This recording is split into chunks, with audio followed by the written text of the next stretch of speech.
Feryal Mehsen evacuated her family from the village of Sadiqin in southern Lebanon. She went back to fetch their belongings and help her neighbours leave. I don't scare easily, she says. Then an Israeli airstrike hit close by. In a school-turned shelter in Beirut, she scrolls through messages from loved ones who feared the worst. "Are you still alive? I heard you were dead," this one says. Israel's bombardment of southern villages, striking what it says are sites linked to the Iran-backed group Hezbollah, has driven tens of thousands of Lebanese like Mehsen from their homes. The 2-hour drive to Beirut took the whole day when they joined the throng clogging the highways.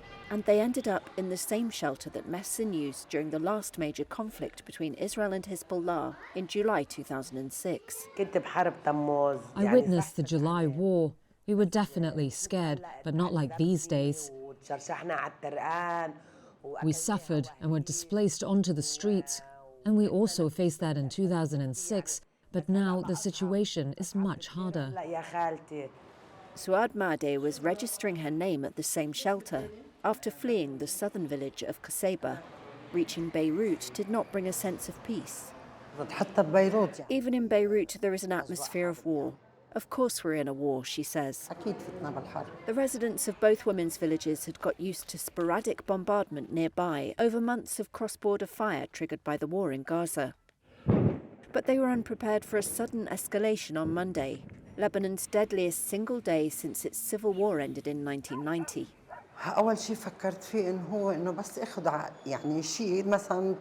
The first thing I thought of was to take some clothes so I could change if we got somewhere. Just the basics, and of course, the medicines I take. Nothing more than that. No one cares anymore about little things like the house because fear takes over.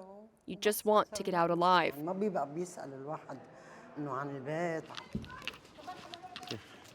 Where is it? It's over our head. That's the sound of rockets being intercepted over northern Israel, where Oren Kakun is sheltering in a hotel, as he has since last October 7th.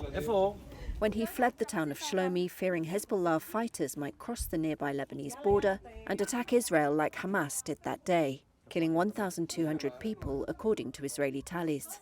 He's one of tens of thousands who've left homes in northern Israel in recent months, and he sees hope in the latest escalation. I think we see a little bit light, that we attack seriously Hezbollah, that we show them that we want to go back home. And this is what we see now, that the strength of the IDF, that wasn't there in the 7th of October. And all of us are hopefully that it will be until we get safe again. As the fighting has slowed in the ruins of Gaza, Israel's military focus has shifted to the north. Prime Minister Benjamin Netanyahu has been under growing political pressure to bring the evacuated residents back to their homes.